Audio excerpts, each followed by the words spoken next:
Shalom semuanya, perkenalkan nama saya Mario Immanuel Piri dengan NIM 44251636, mahasiswa Bina Sarana Informatika Kampus Pemuda. Pada kesempatan kali ini saya akan menyampaikan presentasi mengenai menciptakan kerukunan antar umat beragama. Indonesia merupakan negara yang memiliki keberagaman suku, budaya, bahasa, dan agama. Keberagaman tersebut merupakan anugerah dari Tuhan yang harus kita jaga bersama. Oleh karena itu, setiap masyarakat memiliki tanggung jawab untuk saling menghormati, menghargai, dan hidup berdampingan dengan damai. Meskipun memiliki perbedaan keyakinan,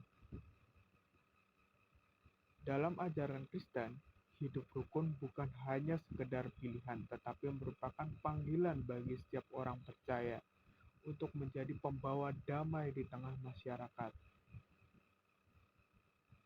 Kerukunan antar umat beragama berarti hidup berdampingan dengan damai, saling menghormati, dan tidak memaksakan keyakinan kepada orang lain, serta mampu bekerja sama dalam hal-hal yang bertujuan untuk kebaikan bersama. Sebagai orang Kristen, kita diajarkan untuk mengasihi sesama tanpa memandang agama, suku, maupun latar belakangnya. Kasih yang diajarkan Tuhan Yesus Kristus adalah kasih yang universal, yaitu kasih yang dapat dirasakan oleh semua orang. Hal ini sesuai dengan firman Tuhan dalam Matius 22 ayat yang ke-39 yang berbunyi, "Kasihilah sesamamu manusia seperti dirimu sendiri." Ayat ini mengajarkan bahwa kita harus memperlakukan orang-orang lain dengan penuh kasih, sebagaimana kita diperlakukan. Kasih tidak mengenal perbedaan agama maupun budaya. Selain itu, dalam Roma 12 ayat yang ke-18 juga dikatakan, "Sedapat-dapatnya kalau hal itu bergantung pada dirimu, hiduplah dalam perdamaian dengan semua orang." Ayat ini menegaskan bahwa manusia atau orang Kristen memiliki tanggung jawab untuk menjaga perdamaian dengan siapapun. Kerukunan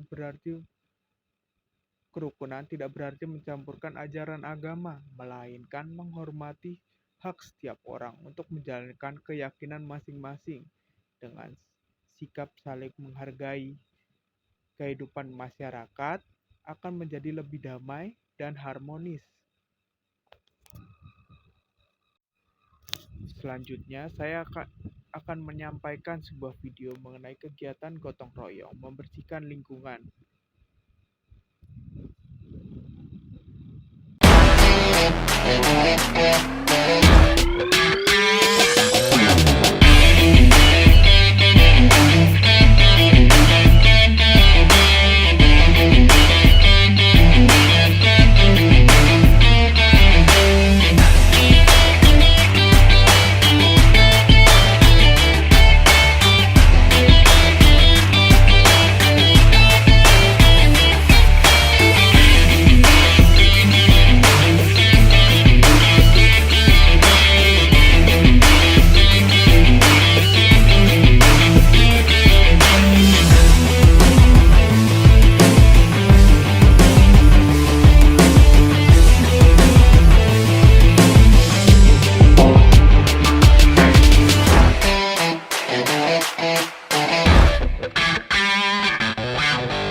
membuat video tersebut, dapat kita pahami bahwa gotong royong merupakan salah satu contoh nyata kerukunan antar umat beragama. Dalam kegiatan membersihkan lingkungan, kita tidak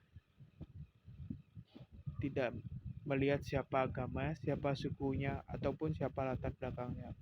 Semua bekerja sama dengan tujuan yang sama, yaitu menciptakan lingkungan yang bersih, sehat, dan nyaman. Semangat kebersamaan seperti ini yang perlu terus dipelihara dalam kehidupan sehari-hari. Ketika masyarakat saling membantu tanpa membedakan agama, maka persatuan akan semakin kuat. Hal tersebut juga sesuai dengan firman Tuhan dalam Galatia 6 ayat yang kedua yang berbunyi, "Bertolong-tolonglah menanggung bebanmu, demikianlah kamu memenuhi hukum Kristus." Ayat ini mengajarkan bahwa kita dipanggil untuk saling membantu dan bekerja sama dalam kebaikan bersama. Berikutnya saya akan menyampaikan video mengenai tradisi Mapate Bola, yaitu tradisi masyarakat Bugis dalam memindahkan rumah secara gotong royong.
Tradisi Mapate Bola menunjukkan nilai-nilai kebersamaan, kepedulian, dan saling membantu yang masih terjaga hingga saat ini.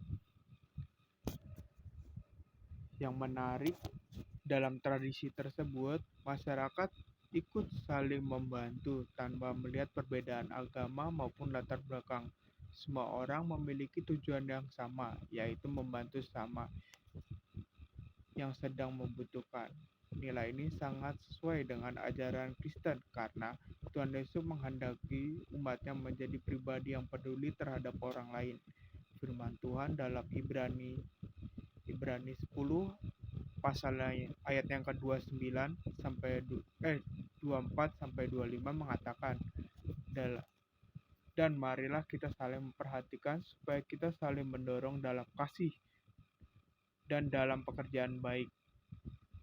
Ayat tersebut mengatakan bahwa kita harus saling mendukung untuk melakukan perbuatan baik kepada sesama. Penerapan dalam kehidupan sehari-hari sebagai mahasiswa maupun anggota masyarakat, ada beberapa cara sederhana yang kita dapat lakukan untuk ciptakan kerukunan antar umat beragama. Yang pertama, menghormati teman yang sedang menjalankan ibadah sesuai agamanya, tidak menghina maupun mengejek kepercayaan orang lain. Ketiga, ikut berpartisipasi dalam kegiatan sosial seperti kerja bakti, donor darah, bakti sosial, kegiatan manusia lainnya. Keempat, membangun komunikasi yang baik dengan siapa saja tanpa membeda-bedakan agama maupun latar belakangnya. Kelima, menjadi teladan dalam menyebarkan kasih, kedamaian, dan sikap saling menghargai. Dengan melakukan hal-hal sederhana tersebut, kita dapat menjadi agen perdamaian di lingkungan kampus maupun masyarakat kita. Sebagai penutup, kita dapat simpulkan bahwa kerukunan antara umat beragama merupakan tanggung jawab seluruh masyarakat Indonesia. Dalam ajaran Kristen, hidup rukun diwujudkan melalui kasih kepada sesama, saling menghormati, serta menjadi pembawa damai dimanapun kita berada. Firman Tuhan dalam Matius 5 ayat yang 9 mengatakan, "Berbahagialah orang membawa damai, karena mereka akan disebut anak-anak Allah." Melalui ayat tersebut kita diingatkan bahwa menjadi pembawa damai merupakan panggilan setiap orang percaya, dan mari kita jadikan perbedaan sebagai kekuatan untuk saling melengkapi, bukan sebagai alasan untuk membenci. Dengan kasih, toleransi, dan semangat gotong royong, kita dapat membangun Indonesia yang damai, bersatu, dan penuh kerukunan. Sekian presentasi dari saya. Terima kasih.